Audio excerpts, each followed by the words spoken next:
Now that we've done a bit of graphing sine and cosine, we're going to look at the reciprocal functions cosecant and secant. So to begin graphing cosecant, first we need to remind ourselves what the sine graph looks like. So let's graph y equals sine x, and then we'll write down domain and range. So the sine x graph has a period of 2 pi, which we divvy up into 4 equal parts. And each of those tick marks represent where I put one nice point on the sine graph. So the sine graph starts at 0, 0, and then the sine of pi over 2 is 1. The sine of pi is 0. The sine of 3 pi over 2 is negative 1. And the sine of 2 pi is back to 0. So this is one period of the sine curve. And I can copy that on the negative angles as well. Just continue that periodic function. So continue the pattern on the interval negative 2 pi to 0. So the domain for any sine function we've talked about is all real numbers. There are no vertical asymptotes. There are no jumps or gaps in the graph. And then the range has a limit. The lowest point on any sine graph is negative 1, and the highest point is positive 1. So on the unit circle, now we didn't always write it like this. We will look at this in further chapters, but we said, okay, sine x is equal to y. So cosecant x we always said was equal to 1 over y. So you can also think of that as 1 over sine x. They are reciprocals of each other. So knowing that, let's make a little table, and then we will get our cosecant graph. So you can use the graph up above to fill out the sine x. Sine of 0 is 0, or these are just speed quiz questions. Sine of pi over 2 is 1. Sine of pi is 0. Sine of 3 pi over 2 is negative 1. And sine of 2 pi is 0. Now remember, cosecant is, if sine is y, cosecant is 1 over y on our unit circle. So we have always been saying, well, the reciprocal of 0 is 1 over 0, which is undefined. And the reciprocal of 1 is 1. The reciprocal of 0 is undefined. The reciprocal of negative 1 is negative 1. And again, the reciprocal of 0 is undefined. So on the cosecant graph, I really only have 2 points so far that I can plot. I can plot pi over 2, 1, and 3 pi over 2, negative 1. So that's a point that the two graphs have in common. But let's think about some other points, like what's the sine of pi over 6? I know I don't have that point on here nicely, but the sine of pi over 6 is 1/2. So the cosecant of pi over 6 is the reciprocal of that, which is 2. So the reason I point that out is, let's say pi over 2 or pi over 6 is like right here. There would be a point up here on the cosecant graph. And similarly for 5 pi over 6, we would have another point. Excuse me. We would have another point at 2, because sine of 5 pi over 6 and cosecant of 5 pi over 6 are reciprocals of each other. So if we were to graph all of the little integer points, maybe the cosecant of pi over 4 is radical 2, the cosecant of pi over 3 is 2 radical 3 over 3. If we were to plot all those points, we would get sort of this like U-shaped curve between these points. It's not a parabola. It doesn't have an x squared relationship, but it would form that curve. Draw it a little bit better. And then what about these points where cosecant is undefined? Well, anytime you're dividing something by 0, that really represents that the graph has a vertical asymptote. We can't plug 0 into cosecant of x because we get something that's undefined. So let's draw a vertical asymptote at x equals 0. And there was another vertical asymptote at x equals pi, and another one at 2 pi. And that means that these graphs, as they approach, just like our rational graphs, as they approach those vertical asymptotes from the right or the left, they're going to increase without bound. They're going to head to infinity. Now, what about the other section? If I'm thinking about, like, well, again, with the pi over 6 idea, what about sine of 7 pi over 6? Like a point that's like just past pi. Remember, that is negative 1/2. So cosecant of 7 pi over 6, that's going to be negative 2.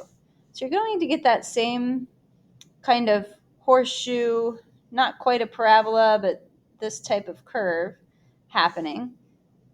And when we sketch these graphs by hand, I'm not going to require that you plot the pi over 6 and 2 values. I just sketch this sort of general curve for these. All right, now think about one period of the sine graph. One period of the sine graph fell between 0 and 2 pi. So the same thing is true for cosecant. This graph represents going through all of the values that it's defined for, right? It can go from -1 down and +1 up. So this is one period of the cosecant curve. And using periodic functions, I can just copy the pattern. There should be another vertical asymptote at -pi. And there should be one at -2 pi. And these curves should alternate. So the next one should be at -1 and opening down. Because I'm not really plotting extra points, I try to just sort of make the curve round and fits closely into this width. Like I don't do a skinny curve like that. Okay, and the final one at -3 pi over 2, sine of that is 1 and cosecant is also 1. So that's 2 full periods of the cosecant curve. What about domain and range for this? So domain is not all real numbers. The domain is all real numbers except all of these multiples of pi, right? 0, pi, 2 pi. So we need to have an expression, kind of like we had earlier in chapter 4, where we say something like this. X is not equal to, let's see, how do I say multiples of pi? So 1 pi, 2 pi, 3 pi, 4 pi, -1 pi, -2 pi, 0 pi. That's k times pi, where k is an integer. On our AP test, they like to use k as the constant. Sometimes you'll see n times pi, where n is an integer. It doesn't matter what letter you put right here. I'm just using k because that's what I saw for our AP classroom examples. All right, so x is not equal to this, which by default means x is all real numbers. I guess I should say all real numbers except x is not equal to any multiple of pi. What about the range? It's not just -1 to 1 like it was for sine. It's the opposite of that. It's everything but the values between -1 and 1. So look at the bottom branches. They go from -infinity up to and including -1. And then the top branches begin at +1. They begin at +1 and they go up to infinity. All right, so what about graphing cosecant? How do I do these steps in general? I always I figure out all of the information and almost do like sometimes I do a ghost graph for the sine curve. So figure out what this graph looks like. Y equals A times sine of bx. So determine the period, the amplitude, sketch that graph. And then anywhere where this sine graph equals 0, that would be where cosecant x is undefined. So we plot a vertical asymptote for the cosecant graph. The common points are going to be those relative max and min points. They're not absolute max and min, but basically they're the plus or minus 1 points, right, for y values. So plot those common points between the sine and the cosecant graphs. That would be the peaks and valleys of the sine graph. The cosecant graph is going to do one of those. And then finally, like I just did, sketch in the branches of the cosecant curve. So let's practice a few of these. So if I need to graph y equals 3 cosecant of 2x, I want to begin with y equals 3 sine of 2x. Now the sine of 2x, or the cosecant graph, does not have an amplitude. So there's no amplitude for cosecant. I can't remember if I fixed your notes packets or not for this. But as I'm graphing this for sine anyway, the sine amplitude is 3. The period is 2 pi divided by 2. The rules for cosecant, the period of that is the same. So the period of the sine graph would be pi, and same with cosecant. And then, okay, what about an asymptote equation? So what we're doing here is saying, okay, originally the rule for the general cosecant graph is that x is not equal to k times pi. So here, instead of x, we have 2x. So we're going to say 2x cannot equal k times pi. And then we need to solve that for x. So k times pi divided by 2, where again, k is an integer.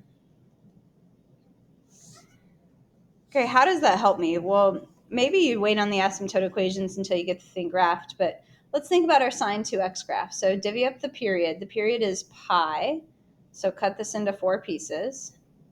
You can even plot little ghost points if you want to, like sine graph starts at 0, goes up to 3, which is off my chart. I'm just going to estimate it to be there. Pi over 2 is 0. At the next tick mark, 3 pi over 4, you're at negative 3. Back to 0. So here's the sine graph, right? This is not the final graph. And we need to keep going with this. So let's go ahead and graph across the entire plane that we're given. So just continue the pattern. Up to 3, midline, down to negative 3, back to 0. So here's my sine curve. Let's continue it on the negative side. So from here, we're going down, 0, 3. Oops. Sorry, I didn't go down far enough. Down to negative 3. Negative 3, 0, positive 3, 0. 0 right there. Negative 3. Okay. And then back to 0, up to positive 3, 0. Oops, I keep skipping points. Sorry. Hold on, let me get my extra black dots out of here. Okay, so from here we were at negative 3, 0, positive 3, 0. There we go. I misaligned somewhere. And then negative 3, 0, positive 3, 0. I recognize there was a problem because remember, periods, you're supposed to start and stop where you left off. And I was ending down at negative 3, even though I would have had to start a period at 0. So anyway, it's easy to miss a box or something, which is why I probably should do, well, I guess I did do the tick marks ahead of time, but they can only do so much for me. All right, so we've got the sine graph marked in. The next thing is to draw in the asymptotes. So the asymptotes would be anywhere that sine x equals 0 on this graph. The cosecant graph will be undefined, so I fill those in.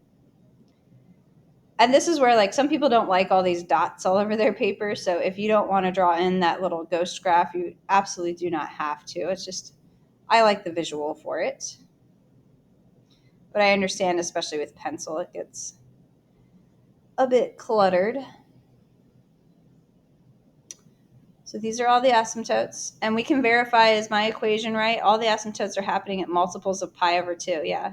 0, 1 pi over 2, 2 pi over 2, 3 pi over 2, 4 pi over 2. So that works. The next thing is to plot the common points. So anywhere where sine reaches its high points, cosecant, will also share that point. So all of these points at positive 3 and negative 3. The reason that's true is because it's not the 3 that gets flipped. It's the sine value. So when sine is 1, cosecant is 1. Then it gets multiplied by 3. And when when sine is negative 1, cosecant is negative 1. So it would become negative 3.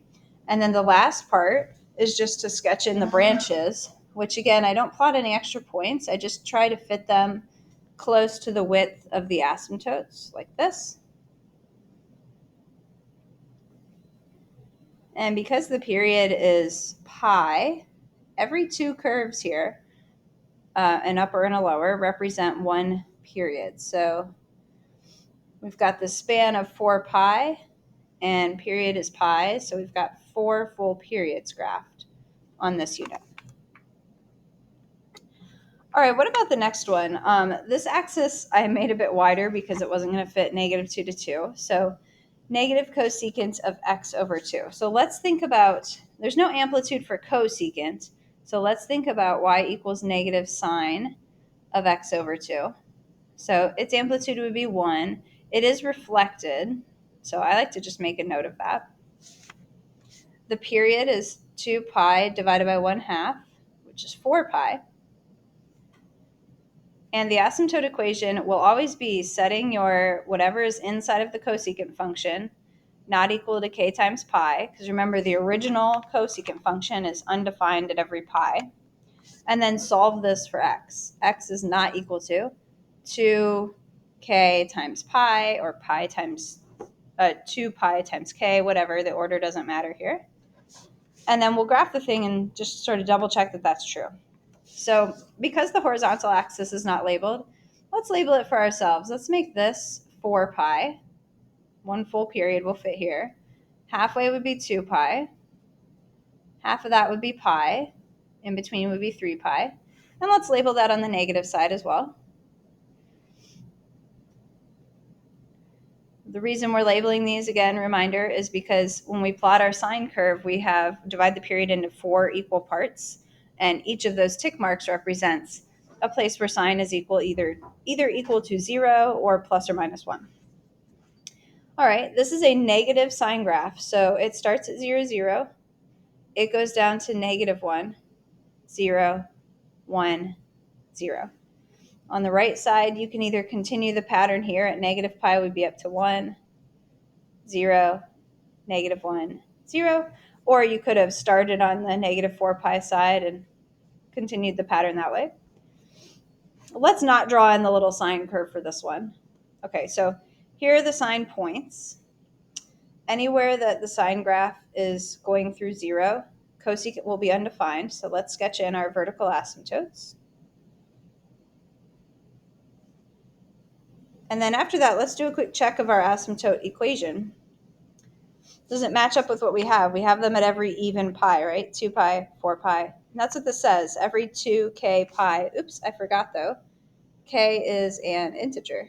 If you don't specify that, then it's not correct, because if k is a fraction, then I land on places where I don't actually have a vertical asymptote. Like if k is 1/3, there's no vertical asymptote at 2 pi over 3. So anyway, the next thing is to plot each extreme value, and then from there you just sketch the branches. So how do you know which direction to send the branches in if we're not plotting extra points? Well, remember the domain and range for the cosecant graph.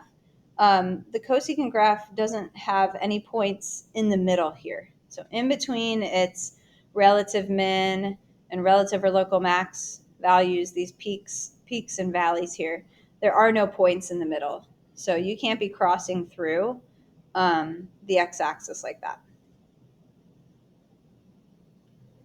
Oops, I kind of missed that point, but we get the general idea there. Okay, what about secant? I'm going to save this for the next video because cosecant is where we'll stop for today.